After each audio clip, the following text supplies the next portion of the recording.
Research done by Cigna Healthcare result was that 98% of people are experiencing at least one symptom of burnout. Highlighting the importance of leaders to be gentle with themselves. No matter what your actual role is, you're a leader. I think anybody listening to this has the opportunity to take that same level of responsibility regardless of where you are in life. What would you say like the top principles an organization needs to adopt to create the optimum wellness environment? How are they leading themselves? Normalizing a culture to share that they need support.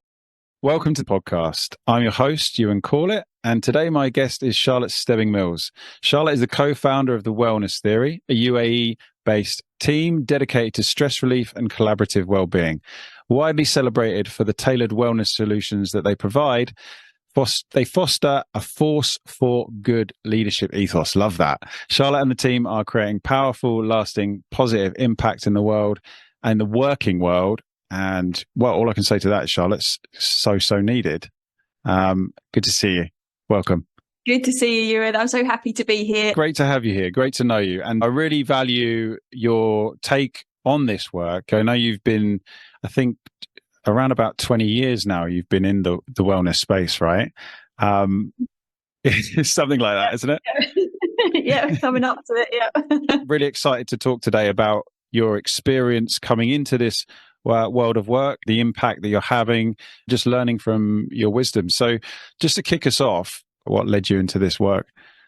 Yeah, definitely. So I've always been curious and I've always been interested into being healthy and well. I used to love sports. I think for me, it was a bit of an escapism playing sport when I was younger. And that kind of got me into further education. And my first jobs were very much like in gym atmospheres. And the first specialist qualification I did was in cardiac rehab. So I worked with people that had just had heart attacks and strokes and people that were coming out of severe health conditions in relation to stress. So very early in my career, I just became very curious about stress and the role that plays in being healthy.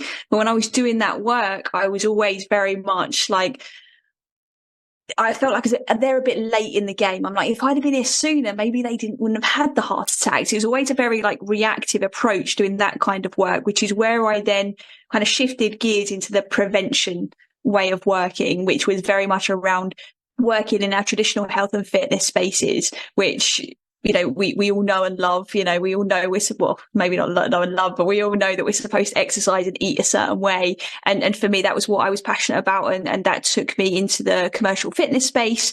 And I worked my way up the ladder within that space, higher leadership positions. And that's what brought me from the UK over to the Middle East. And I was leading, you know, large teams across multiple countries here in the Middle East, often like traveling from one country to the next, often like up to 5 times in a month, which was quite intense in itself, whilst obviously being responsible for other people's well-being, not only my team, but also the members of these health and wellness facilities.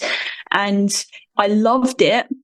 But the reality was at some point it caught up on me and I experienced a very kind of, I would say a dark burnout experience where I just started to spiral behind closed doors. You know, I was showing up for people and I had this like healthy facade, like physically, and I was able to show up this smile on my face. And I've always been very much passionate about high performance and doing the best I can, and also like bringing the people up with me through the teams I was working with. But that eventually took its toll, and that spiraling that I mentioned turned into definitely a rock bottom experience for me, where I was emotionally eating. I was overwhelmed with emotion that I'd never experienced before. I got to a point where I just wanted to end it all. I was just unraveling. I was completely unraveling, and I was like, what is going on? I was confused. I was fearful. I felt a lot of shame about what I was experiencing because it was behind closed doors and I didn't have the words to be able to speak to somebody about it. I didn't even know who I could speak to about it. And that just sent me really into this rabbit hole, thankfully, of my own recovery and understanding how did I get here? If I'm somebody that has actually got more information than the average person and more training and expertise around what it means to be healthy, and I'm still experiencing this, there's something missing. And what I quickly learned, it was around mental health and emotional well-being. And that was where I then went on a mission, essentially after my own recovery, to see how I could serve others that have been experiencing the same kind of things. And that was where I started to bring all these skill sets together. And that was really where the wellness theory was born. And that was where that was launched. And obviously now we are coaching, obviously, individuals and workplaces as well, and like organizations. So yeah, that's kind of the journey that's led me here. Yeah, thanks for sharing that. I think the thing that's jumping out at me the most is that burnout you reached, that place of darkness that you talked about, that became your mission, that became your realization, and the energy that you kind of blossomed out of that experience has become the driving force in your work. Yeah, it's funny because I always had this like force for good nature, and that sounds a bit, like a do-gooder, but I guess it was very much, I was always obsessed with this idea of this ripple effect. Like even when I used to work in gyms, I was like, okay, well, I'm training this person and they'll go and share this with their family and their friends. And there's this little ripple effect that's happening. And that then went on as I moved into different leadership positions. It's like, now, well, if I can influence a team and they influence the people that they're interacting with, that's a bigger ripple effect. And I always had that kind of in mind. And when I then experienced this absolute low, I was like, well, I'm no good to anybody if I can't look after myself. And that was definitely a narrative that was playing a part in urging to continue on the road of recovery, because it's not always easy. And from there, what I realized, and I thought was fascinating actually, is when we started to work with clients, the healthier they got and the more well they felt, the more good they felt they were doing, the more purposeful they felt. When that's really informed our vision for the company, which is when we're healthy and well, we can be a force for good. And so it's interesting, it's a great question, because it's interesting the way it's sort of all led back full circle to the same ripple effect idea, but we've had to go through, the woods to find how does that actually look like in life now in a way that's actually resourceful. Yes, and it makes perfect sense in a way that's resourceful and is sustainable, right? What I'm really getting a sense of in what you're sharing is that as leaders in the world, we need to prioritize our own well-being, because we cannot become a force for good in the wider world, within our mission, within our families, within society. And so if we don't prioritize our own self-leadership, then are we really leading from a grounded place, from a healthy place, from a sustainable place, right? And seeing so many people in burnout, right, and like in a similar situation to yourself, not knowing how to say that out loud, not knowing how to ask for help, I think it's such an important question to be asking ourselves: how are we leading ourselves? Yeah, 100%. If that idea and that seed had been planted for me earlier on, I genuinely believe that I wouldn't have gotten to the severity that I was at. I think I would still have had challenges, I'm human and everybody is. And I don't think, we can ever know everything, and that stops us from experiencing tragedy and challenges in life, right? Even you could do all the work in the world and you're still human. You're still going to have the highs and the lows, but we don't have to go as low, I believe. And I think that's where the self-leadership part comes in. At what point do we really own our experience? But at what point do we even switch on to this idea that we can influence it as well? Because often, for me, I was just on autopilot. I was doing what I'd always done, and I thought I was doing everything right. I was eating well on the most part until the emotional eating tricked in. I was training. I had connection. I had people that I was connecting with, whether it was meaningful connection is another conversation, I guess. I had a decent job. I had a decent wage. I was living literally sun, sea and sand here in the UAE. And it was if looking from the outside in, it was all the boxes were checked. So I was just living that way, thinking, okay, well, I have made some choices that's led me here, but ultimately I'm doing things right. And right, according to society in my eyes then. But I realized that I was just living based on, conditioning and what I've seen other people do potentially. And I thought that was it. I thought that was what life was, until I got the wake up call and I was like, oh, whoa, I've been missing a big chunk of life, and what this actually all really means, and how intentional we can be with it, and how we can actually create our experiences from a much deeper place. And I guess that's for me where that came in. And that deeper place, I'm getting a sense of is about being connected to one's own mental health. It sounds like you were successful. You were doing everything, as you say, that you thought was expected of you to be a success. You were creating impact in the world, but no one had maybe led you in prioritization of your own mental health and like where your limits are, right? Knowing where your limits are, knowing your energy, right?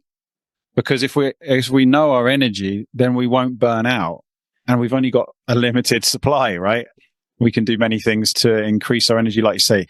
So I think for a lot of my listeners, there's successful men or successful in the path that they've gone down, but maybe lacking a sense of mission at times, lacking a sense of purpose, having done everything that was expected and really arriving at this place of questioning oneself. It certainly was the path for me to like question, well, how is it I've ended up here, right? Have I been making these decisions consciously, or have I been just following some like subconscious conditioning mapping out? So I think stopping to ask ourselves these questions is really helpful, right? I imagine a lot of your clients that you work with, the corporations that you work with, are asking themselves these questions. Yeah, definitely. And it's interesting, right? So the kind of the corporate stuff that come later in the journey, like we'd always do like the workshops for people, right? For organizations like sleep and stress management and stuff like that. But we was never that excited about it because it was like a one and done, right? You go in, you deliver your thing. You might go in and deliver more topics for the same organization. But most of the time, the people that are coming in are there because either they're forced to be there and they need to be there, or they're there actually physically, but mentally they're busy because they've got deadlines to do and things like that. So although it helped to plant seeds, it wasn't creating lasting change. And something that I know you know about us at Wellness Theory, Ewan, is we are passionate about creating lasting change. So I love the fact that you used the word sustainable earlier, because that is key. So we'd always done that. But what we found was that actually organizations, like there comes a point, I think, for most people in their work where the mission starts to get bigger. You start with this one thing that you want to achieve, and then it gets bigger. And for us, it was like, okay, how do we start to create systemic change? And that was where we then started to look at, okay, well, what does all of this look like within an organization? And that's a very different kind of conversation, because now we're talking about workplace well-being and employee wellness, which is basically helping organizations to remember that we have organizations that are built up of individuals, and we forget that along the way. We forget that individuals are coming in with their financial stresses, coming in with family stresses, they're coming in with their the fact that they didn't sleep well the night before, they're coming in because they do have less energy, because maybe they're not eating in the right way, they're coming into the workplace as human beings who have unresolved past emotion that might need some attention. Then we've got people coming into the workplace that hold beliefs about themselves that might limit their capacity to deliver at a high level. They're coming in not understanding how their energy is and how their past experience might be informing their relationships in the workplace with their managers or their colleagues. So often we forget that all of those things exist within one person. And then we have a company of, let's say, like 1,000 people. And it's like, well, now you put all of them together. Now you've got one big melting pot. If we're not paying attention to what they really, and creating an environment, and that's the organization's responsibility, right? The workplace well-being is, how do they create an environment that is supportive to the well-being of their employees? And that goes far deeper than a yoga session or a session on mindset for a company perspective. Yeah, I really hear you. It goes far, far deeper. It's a culture, isn't it? And what came up for me there as you were talking is that an organization can become like a robot, like a machine, without that humanness to it, right? Without that leadership at the top that understands how human beings function. Like you say, most people, certainly of my generation, haven't had the space to look at themselves from a holistic perspective of doing therapeutic work, or certainly the generation above mine, so let's say my parents' generation, they never had the opportunity to do that. It just wasn't the social norm, was it? So what I really see is you are promoting this new culture, this new understanding for leaders to really prioritize their own well-being, all-round well-being, so they can prioritize the well-being of the organization. That reaches to every element of every area of an organization. It does. And, we ended up moving into this kind of systemic change part and the whole launching the workplace wellbeing side of our business as a result of working with leaders who were burned out and were struggling. So basically they'll come to us, they'll work with us through what we call our performance pyramid, which is often what we call the stress pyramid, depending on what we're experiencing. If we're experiencing high stress, there's a path on the pyramid. If we're experiencing high performance, there's a path on that pyramid. We can talk about that if you want to. But basically, after working through that, leaders would find that they've got such great results. They was like, can you come and do this for our team? And I'm like, well, yes, we can. But first we need to look at your organization to see if you have the capacity to do that. Like, are you actually really willing to look at your health and wellbeing policies to make sure that they're aligned with the kind of sessions or workshops that are about to come up?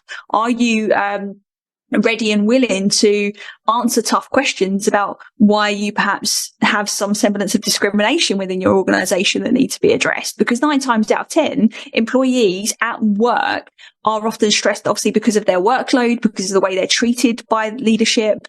Mm-hmm. So it's like, I can come and deliver something for your organization, but it's not going to be the exact same thing that you've experienced as an individual. And that's then when they choose to open Pandora's box. Yes, or I was going to say, yeah.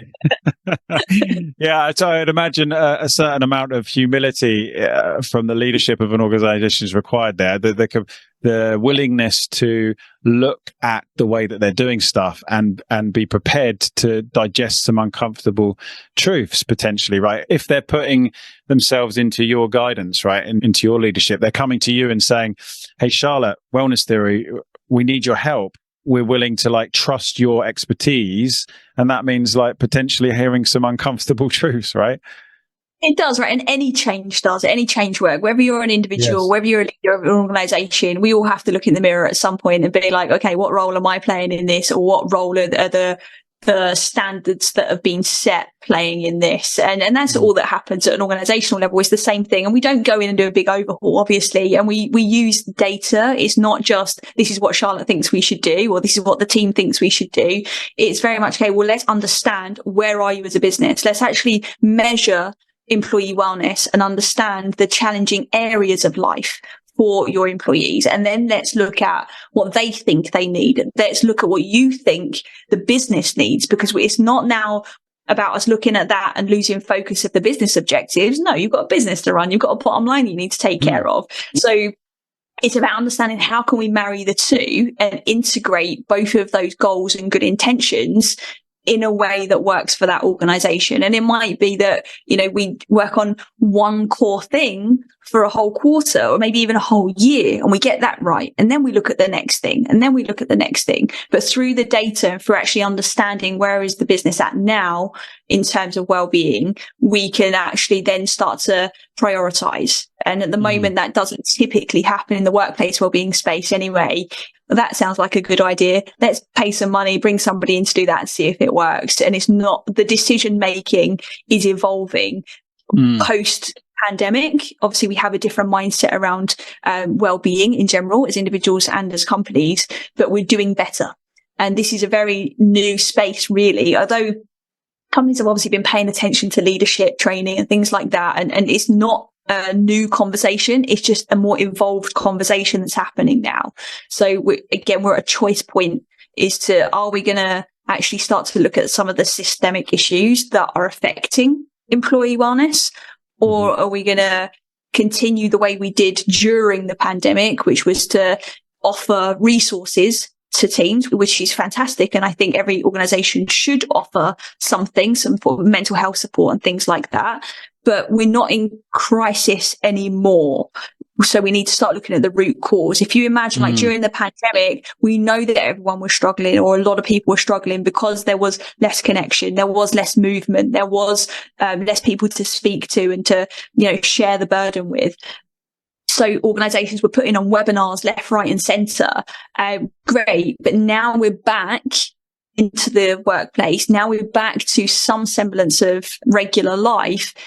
We now need to look deeper beyond that. It's a bit like we was doing A&E type responses during the pandemic, and now we need to go and look at everything else that's going on. Yes, I love that. Yes, we were dealing with A&E type responses. We were, wow, we better put a Band-Aid on this. This is bleeding. Yes. And then when it passed, it's like, oh, look, took the Band-Aid off. Actually, there's scab's gone over. There's a bit of a scar. Let's go back to normal kind of thing, right? And from my perspective, from COVID, from the pandemic, the lockdown, the greatest thing I saw is that we can't go back to how things were. Things have to change. And yeah, I just love the work that you're doing. I love how there's so much hope in what you're doing, because I truly believe if we can make the workplace a beautiful environment for individuals, right? For people to love going into their work, to feel so respected, looked after, cared for, like they're receiving the support they need. They will become more productive. Organizations will be happier because they'll be making more money because their staff are more productive. But of course, we know mental health is far more complicated than that. It's not, It is, exactly. Yeah. And it's a shared responsibility, because yes, it would be great if all workplaces do that, but you could still create an amazing environment and you still get unhappy people, right? So it's everybody needs to lead their part in this, right? In when it comes to well-being. And I think everybody has a responsibility to look after their own well-being, because also you've got leaders like that are really driving this, but you've also got other champions within the business that might not be the senior leaders, but they're actually having a very positive effect on the people around them because they are looking after themselves, and that will disperse. So I think no matter where you are within an organization, like you can affect change, but also like you need to make sure that, you're not the bad egg. Yes, of course. So any individual within an organization's own self-leadership can be a force for good, right? Within that organization, a light, if you will, to motivate and empower others. Yeah, I absolutely love that. And you're talking about responsibility. I'm thinking about my own experience within the workplace for many years working in the large format graphics industry in the UK. And one of the biggest problems that I felt was a blame culture. There was this real lack of personal responsibility if someone made a mistake, and a real not wanting to take ownership of one's own mistakes.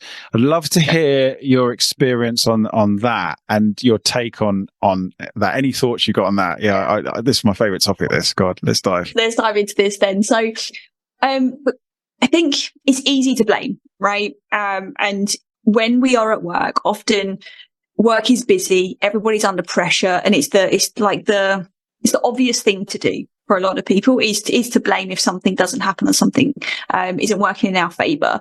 But the reality is, we have to ask, is it serving us? And if it's not serving us, and most of the time, if we're being really honest, the blame doesn't actually really move things forward, right? It just creates this resistance within the situation or within people, right? In relationships. So I think personal responsibility comes from different places, and I think we blame for different reasons. I think sometimes we might blame because we didn't get enough sleep last night. Maybe we are hangry. Maybe we are just operating from our primal kind of brain and response. Or maybe actually there's something far deeper going on, and maybe you're blaming somebody because they remind you of your mum and dad, and there's some unresolved history there, and that is very common. Our, little younger versions of us like to show their face in times of high stress, right? And if we are not owning that when we are stressed and even understanding that that's a possibility, then, we're always going to continue to blame until we wake up to the idea that actually something within me is creating this behavior. Nobody else is creating behavior for me. Yes, I think that's that gold that you're landing on there, isn't it? Is the humility to be able to go, no one is, I'm responsible for the way I behave. I'm no saint. I still lose my temper and blame when it's clearly I've retreated to that childlike place, right? Because we're emotional beings, and certain things are very challenging. And as you say, when we're under pressure, when we're tired, when we're stressed, there is a natural tendency to resort to those more childlike parts of ourselves. And so thinking about that and your experience within organizations and working with people closely, knowing that if they're able to lead those younger parts of themselves in a certain way, that they're going to be more capable of taking personal responsibility, right? Do you have any like examples or any like cases that, or anything you might be able to share with us that around that in your experience that might be valuable?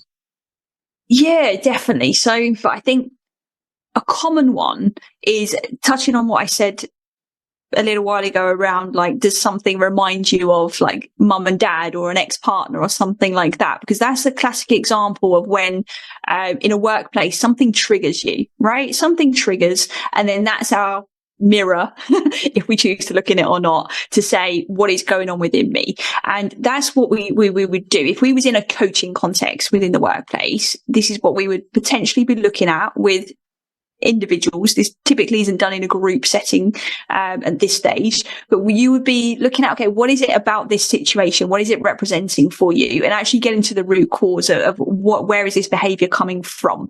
And a great example of that is a senior leader that was having conflict with other leaders within the senior team who were basically, they were having a romantic relationship. They was having an affair, and this person knew about it. And they were supposed to be working on this project, a very, very important project. And this couple that were also in the senior team kept disappearing. Right. So naturally, I think a lot of people, regardless of their own past experience, might be a little bit, peeved at that because they're trying to work on something. They're trying to, deliver something well. But this person had a lot of unresolved emotion around the separation of their mum and dad, because it was basically like history was repeating themselves. So this person's response in this situation was extreme. It was highly volatile, highly emotional. It was everything's toxic. This is like a terrible company to work for. And this is senior leadership, right? Okay. We're talking about the stuff that goes behind on closed doors. And sometimes we put these people on a pedestal. Yes. But this behavior happens for anyone. And that's why I'm sharing this example, because it doesn't matter where you are on your kind of career journey or whatever high performer you see yourself to be. We all have these things within us, whether we know or we don't. And this person, when they actually started to resolve their own stuff in relation to what the mirror and the trigger was showing them, they was able to then actually communicate resourcefully. They was actually able to communicate how they felt about the situation in a work context. Because really, it was, I guess, none of their business what was going on. I don't know what they were doing, having an affair. Do you know what I mean? It's that kind of distance. Can we create distance to some of the drama that happens? If we can't, typically it will trigger us and we'll respond in ways that perhaps we don't want to or don't intend to. Because this person, they were starting to think that it was not only them, obviously, but it was then themselves. Why can't I deal with this? Why is everybody else okay? And they began to spiral. Great example, because I mean, I'm just putting myself in that situation, being at work, you're trying to get stuff done. There's this couple that keep on disappearing. You know what's going on. So productivity's gone down. So, I mean, for anyone in the workplace, that would be frustrating. But for this individual, as you're sharing, he sounds like he or she, was it a he or a she? Not that necessarily. It was a she. It was a she. Okay. Well, that will lead on nicely to the next bit that we're going to get onto in a minute between men and women as leaders. What you alluded to is that she had some trauma from childhood of separation, and that experience at the workplace was triggering that, but that she wasn't conscious to it, and then realized when she was looking around to see that others weren't having this reaction with a reflection that, okay, there's something going on within me. And that's not to say them disappearing all the time, wasting people's time and not being, it isn't like a unproductive and unhelpful but it's like, this is a CEO. She with that has a responsibility to lead others, to be an example, right? And I suppose from that we could go into that responsibility that as a CEO, a director, or someone who's leading, an entrepreneur, anyone who is leading a team in some way, that in some way that person's own self-leadership is really integral to be able to get the most out of others and to lead from a healthy space. I mean, yourself as an entrepreneur would know that, right? You have people in your team, you're responsible for others, highlighting the importance of leaders, people who realize I'm a leader, to be gentle with themselves as well. Because I think we take a lot on as leaders, right? We are taking on responsibility for others. That definitely. comes with a lot of challenges. Yeah, I love the way you're linking this to leaders and directors and CEOs, but I would love to add as well that, like, I'm actually a massive Robin Sharma fan. Like back in the day, that was some of the first like personal development books that I read, which 5 was like, a.m. Club, right? Yeah. Yeah, well, way back when he wrote a book called Lead Without a Title, and it was all about the fact that it doesn't matter what your actual role is, you're a leader, right? You can be, a street sweeper responsible for your broom and nothing else, but you still are an absolute legend of a leader if you choose to be. And I really love that. And that sat with me really, really well, especially when I was kind of coming up, in my career, and I wasn't necessarily responsible for teams at the beginning. And I always thought, well, if I lead myself and I can have this good influence around me and adopt the mindset of a leader and understand how a leader can actually operate, well, then I can perhaps perform at those levels too. So I think anybody listening to this has the opportunity to perhaps take that same level of responsibility, regardless of where you are in life. And you might be, leading your family, right? It doesn't have to be an organization. And we always talk about this with high performance, is that high performance is what it means to you. It might be you just being the best partner you can possibly be. That all comes down to that element of self-leadership. But I love what you kind of weaved in there, which was around being compassionate and being understanding of self. Because we do take on a lot. Every human being, I think, does. And ones that are really, owning who they are and where they are. We have to start to be compassionate at some point towards ourselves if we're going to be able to sustain and continue to grow. I just think there's, there are the universal fears that we all carry, like abandonment and fear of being left behind or being lonely. We have the universal fear of not being enough. Right.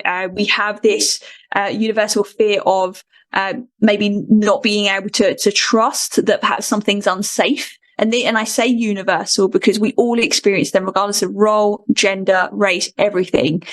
We all have these deep down. It's just that sometimes in our lives, certain experiences can obviously amplify that. And that's where it then starts to feed into our behaviors and things like this. And high performance leaders, those who are particularly good at putting pressure on themselves, will often bash themselves over the head a little bit and give themselves a really, really tough time. And that's where that level of understanding and compassion needs to come into play. And that's often a very big missing ingredient to the people that we work with. It's like, I should be better. I can be better. I know I can be better. I should have done this. I should have done that. And it's that mentality of nothing's ever enough. And obviously that is a generalization, but it's a very, very common thread. And it's something that I think most people can relate to. I hear that from a lot of people who are in the public eye, who have achieved amazing things, and they've shared. Stephen Bartlett comes to mind of how he's incredibly driven by this feeling of not enough that's underlying there, and coming into that realization that, oh, I'm incredibly successful from the outside looking in, like financially, impact wise, but are you happy? Yeah, Exactly. You're incredibly successful.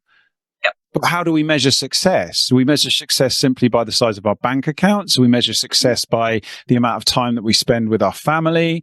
The feeling inside, like how compassionate we are towards ourselves. I'm a true believer that the extent to which we are compassionate towards ourselves will be the extent to which we're compassionate to all, right? And so I really see the piece in self-leadership being learning to love yourself and lead from that place of love. And like you said, how that will expand out and reduce your universal fears that we all share. It's understanding, isn't it? That we all share these things. Like you said, it doesn't matter whether we're the CEO or we're the guy or the lady on the street sweeping up the rubbish, whatever. It's coming to that universal understanding and leading from that place. Exactly. And when we know that other people are experiencing something similar and that actually, we're all human regardless of the role we play in the world, that in itself becomes self-soothing for the person that might be experiencing stress, burnout, overwhelm. And I think that one of the things that I obviously mentioned in kind of my journey is that it was happening behind closed doors. it's a very lonely experience when we are struggling. And high performers are often the worst ones in the early days, putting their hand up and saying, I need help. There was a research done 2023 by Cigna Healthcare here they did it globally, but here in the UAE, the result was that 98% of people are experiencing at least one symptom of burnout. And actually that then led to what I saw anyway, that led to a lot of other leaders suddenly being, wow, 4 out of 5 people experiencing this. If I'm a CEO and I've got, say, 12 people in my C-suite, 4 out of 5 of them are struggling. That's not good. And actually that means that if we have a conversation about this, we're not on our own. Nobody's going to laugh at me. Nobody's going to think that I'm weak, and it's all of those kind of conversations now become available to us. But I think the more we understand that we are unique, but there are common factors for all of us, I think that can really sometimes be that starting point to greater healing, right? To our ability to lead better of ourselves and the people we care about. Yeah. I hear that. In normalizing a culture to share that they need support, right? And to take the shame out of asking for support, that leading yourself in a healthy way is acknowledging where you need support, because no one gets anywhere in success, however they define that, without support. I think the key thing that's coming up from what we're saying, that's the recipe for burnout. That's the recipe for loneliness, for unhappiness, is not seeking support. So it seems like we're having these kind of conversations and it becoming more the norm to just talk about these things, right? And I do believe the culture is changing. So looking at all the organizations that you've worked with along the way, can you really see like a steady incline in how those organizations have changed the way how their environment has changed? Yeah, definitely. I mean, it's never linear. I would love to say it just looks like this beautiful step up, everything's perfect. But I think we all know, right, that life just does not work like that. The self-development journey doesn't, and the professional development journey doesn't work like that either, right? So there's going to be ups and downs. Organizations have a lot of different things to contend with when it comes to, like, obviously lots of different personalities in the mix, people at different stages of their journey. There's other things that they need to be thinking about other than the well-being. So it's really about creating a space that is psychologically secure, right? And psychological safety is a buzzword, right, within the workplace wellbeing space. And it's being able to create a space where organizations are doing the best they can. The employees understand that my organization, it might not be perfect, but it's doing the best I can. I know where I can go and get help if I need it. I know how to ask for it. I know I won't be judged for it. And we are seeing that organizations that do create that landscape and have those supportive systemic structures in place, they do have higher productivity. They do reduce their staff turnover. They are seeing less absenteeism. They are seeing their medical expenses go down and less insurance claims. So there is a lot of data and research to back that up, that it is moving in the right direction. However, I must add to that we are talking about workplace well-being, not necessarily the employee wellness pieces. So, for example, there was some research that came out at the start of this year, which showed that actually, the yoga classes, the fruit bowls, the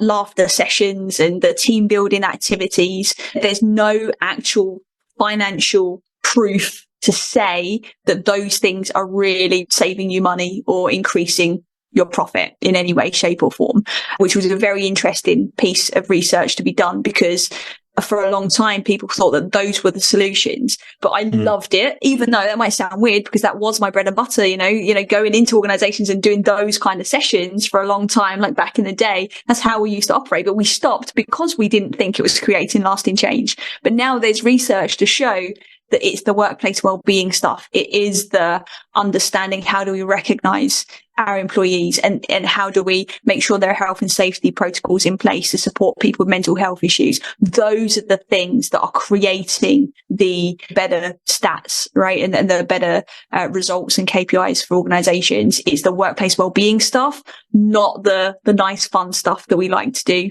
And I think an organization that's further along in their well-being journey, they have strategies that include both employee wellness solutions and workplace well-being solutions, the systemic stuff. And when that happens, well, now you've got that really, really thriving culture, because now you're actually looking at both. You're not looking at one or the other or none. Now you're actually looking at the whole picture holistically, which is what you said about earlier. Yeah. Awesome. And and that just really summing up, what would you say like the top 5 principles an organization needs to adopt to create the optimum wellness environment? That's a great question. It's a really great question. So I think they need to look at it from different angles, right? So we talk about what we call like Thrive being our underlying principles for what underpins the work that we do with organizations, right? So the 5, there's 6 though, isn't it? Can I give you 6? Yeah, get a bonus one. Go on, you get a bonus. Go on, yeah. So the T, obviously within Thrive, is talent, right? We need to look at talent and how are we looking after and how are we actually recruiting. Are we looking for people in a victim mindset when we are recruiting? Are we looking at their language and how they work well with others and how they actually present themselves? And I don't necessarily mean just like physically present themselves. How are they leading themselves during a recruitment stage? So what does that look like? So talent is a key principle for an organization to look at. High performance is the next one. Actually go in and look at your numbers. Understand, what does high performance actually mean to you? Because often we expect a certain level of performance within an organization, but we don't measure the certain specifics that are connected to wellness and well-being. So what is contributing? What are contributing factors to high performance? Because it's not just, did this person get this project done on time? Or did we land this client or that client? No, it's actually like, what's the, how many times has your staff been off sick? You know, how many days off are you losing? How much extra workload do people have? All of these things can also be measured. So what are the kind of metrics within high performance is important. Cool.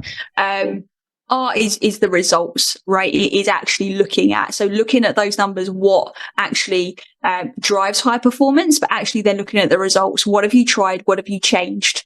What are you trying now? What are you experimenting with to see what works with your organization? What are the results saying? And the reason why that is so important is because more often than not, it's too vague. Within a lot of organizations, when it comes to well-being, it's very vague. It's like, let's ask staff if they're happy and let's check our employee NPS score to see if they would, recommend us as a place to work. And actually, we don't ask any deeper questions. We don't start to look at, well, actually, are our team struggling when it comes to their sleep, their emotional regulations? Are they happy with how much they're being paid? Do they feel like they're being fairly treated? So that kind of comes under that results piece. The I is innovation, right? When there is good innovation or kind of a high rate of innovation, obviously depending on the organization, it's a good indicator that you've got a well workforce, because when we are well, we innovate more, we are more creative, we can think outside the box a lot easier because we are typically feeling safer within ourselves and with our environment, which is really powerful. Love that. The 5th one is vitality. So the principle there is, how vital are your people? How vital is what you're producing? And that comes under a lot of the employee wellness pieces of what we've been talking about today. And I think the thing with that as well, just to throw in with like the future of AI and technology, is we can become more vital as like professionals. We don't have to be stuck in that functional work as much. Yes. You can go and use AI to support the boring bits of your job that you don't want to do anymore, that usually drain you. Right. So how are we leveraging technology to improve vitality as well starts to open up the conversation within an organization to be a lot more integrated. So now we're not just speaking about, HR championing this wellness initiative. No, we're talking about, okay, finance. If we bring in this AI program to support our team, how does that free up their skill sets to be able to make us more money? Now finance team are in the conversation. So now we're actually starting to include everybody. IT are in that conversation because now they're looking at it through a different lens, but they're considering well-being. So again, there's just all these other little ways that we can boost vitality by thinking holistically and including every angle of the business. Nice. Love And that. the last one is E, which is engagement. Right. If all of this falls completely flat, if your employees are not engaged with what you're doing, so we need to bring them along for the ride. They have to be part of the conversation. Well-being cannot just be this program that somebody in a head office somewhere comes up with and then filters down to everybody and tells them they must do it. No, we need to be asking, we need to be listening, we need to be understanding, and we need to be taking all of that into consideration when we start to actually roll out a wellbeing plan. We need to actually start to look at how do we engage our staff on the way? How do we incentivize them? How do we make sure they want to show up to this session that's going to be running? Or how can we have this conversation with somebody?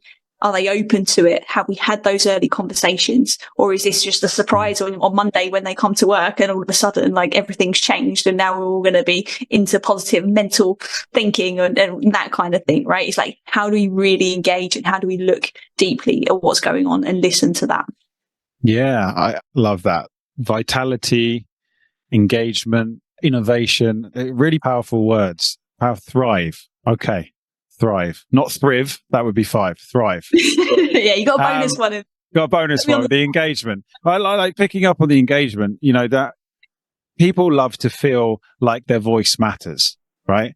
And you know, it's a key part of mental health, right?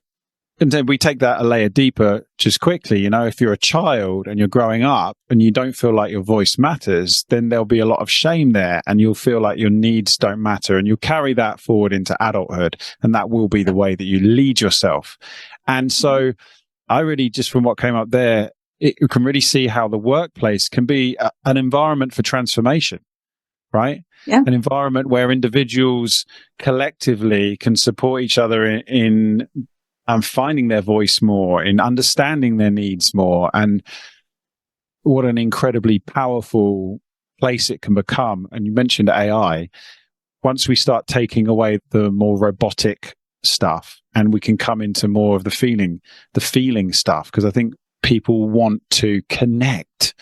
People want community. One of the biggest buzzwords I'm hearing at the moment is, you know, community is the new currency. And so what I think you're really talking about is creating functional working communities that are sustainable, that bring out the best in people. Absolutely. On that, Ewan, and I love that you brought that up because I think it's so important, because when we actually zoom out and we look at kind of what's going on in the world, you know, I think we are in this massive transition. There are a lot of, you know, people losing faith in governments. There are, you know, the systems that we once just let lead us pretty blindly are actually coming to question. And this isn't some conspiracy theory. Like, this is just the patterns of behavior that we're seeing. Less people are voting. Less people genuinely care about what is going on at that level. And they're just like, well, what's going on my doorstep? That's what I care about, you know, and that silo way of thinking creates more separation, right? So if we're not learning from governmental leaders how to truly lead and create really, really good things in the world, and when it comes to well-being specifically, we don't learn that at home in the household from our own parents. Like you said, you know, there are certain generations that didn't have access to this. So there's a lot of people walking around that still are unaware any of this stuff exists to some extent. We also have an educational system that doesn't teach the core principles of what it means to be well, which also then leaves us kind of head scratching. So the other place people spend most of their time and have the opportunity of exposure to learn these things is the workplace. Right. And it's not necessarily just like big corporations. No, it's entrepreneurs. It's people that are building now these small teams and they're coming up. And we are in an entrepreneurial revolution now coming through. The UAE specifically, and obviously I talk about that because obviously I'm based here. So I know this. Their vision is by 2031 be a entrepreneurial nation. Right. So they are putting a lot of their resources into supporting entrepreneurs to create these communities, because they know, they can see that this is how we are thriving. We're thriving with new ideas, new ways of working. And it's entrepreneurs that are actually really engaging more in well-being from grassroots instead of the big companies now as well. So it's very interesting. One thing that I've observed is you've got SMEs are actually investing more in well-being compared to some of the large corporations. And the old way of thinking about going into a workplace was that you go and you work for somebody else, you get a steady salary and it's security. But actually, we're seeing the generations coming up now who care more about fulfillment than their paycheck. They can make extra money online now, having a YouTube channel. They don't need to have that as much. So they're looking at well-being, and they're looking at these communities because it's what we need. And we're finally coming back, I think, to this place of community that can actually thrive and be well. So I love that. No, don't apologize. No, don't apologize. You're bringing that great energy, grassroots. And what jumped out there is that the current organizations that are blooming, let's say, are rooted in the importance of well-being, and they understand how important that is for sustainability, because people are tired of being miserable. Right? Nobody wants to get up in the morning on a Monday and dread going into the office. And, we know too much. We're moving forward at a rate now in self-awareness where that needn't be the case. And I believe it's a collective responsibility of us to give attention to this. But I love what you're sharing there around entrepreneurs increasing and how entrepreneurs prioritize well-being. Just to kind of wrap things up, Charlotte, I was thinking, let's talk a little bit about men and women as leaders. What I'd like to get your perspective on is your experience of seeing men and women in CEO roles, like where women and men are leading organizations. And if you see any differences in those leadership styles, or just any nuggets of wisdom that you've got there that I think might be valuable. So if we're keeping this short and sweet, it's not the easiest thing to keep short and sweet, is it? This is a big question to keep short and sweet. Is, so first of all, we need to acknowledge there are not as many female CEOs, right? And that's a problem in the world, right? Okay, because I'm with you, 100%. That not just our skills, but our nature, the way that we think, is not necessarily part of some of the leading conversations, and that is a problem. And there are some fantastic people working to level that playing field, and we've made fantastic progress over the years. And this is again another reason why we're seeing a rise in female entrepreneurs, because we are recognizing, because we have the space now to understand and now access to resources to build confidence in what used to be a very male-dominated kind of structural organizational system when it comes to C-suite, being particularly male-dominant. Women now have the opportunity to go and just create it. They don't have to wait to be promoted now, right? So this is why we're seeing the rise in female entrepreneurs as well. It's like if there's not a seat at the table over here because there's still gender discrimination, they're just creating their own table and their own seats around it, right? So we're going to see numbers start to change over the years. But the obvious difference is that for women, they typically have to lean into more of a masculine energy within a workplace, which can obviously squish their femininity and help and really contribute to them being less authentic in the workplace. And when that happens, we have to second guess to some extent how we communicate. We have to think about our behaviors in the workplace a lot more perhaps than how men have in the past when it comes to that level of being authentic.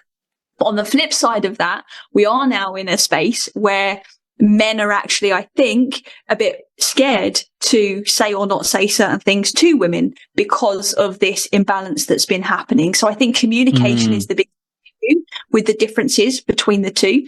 But one little, I think, takeaway ideally, or a reflection point for, or maybe a conversation for another day on this, is that to understand that both men, women, any gender, we all have both masculine and feminine energy within us.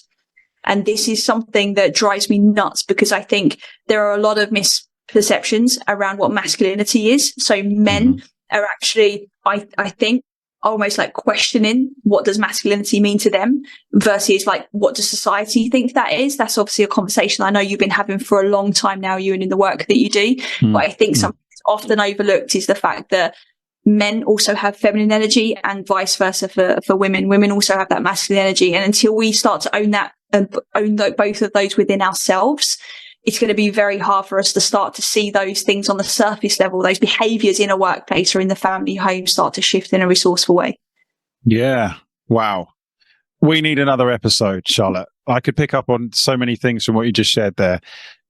Let's spend just a few minutes on the masculine, feminine energies, because like you said, men and women both have masculine and feminine energies.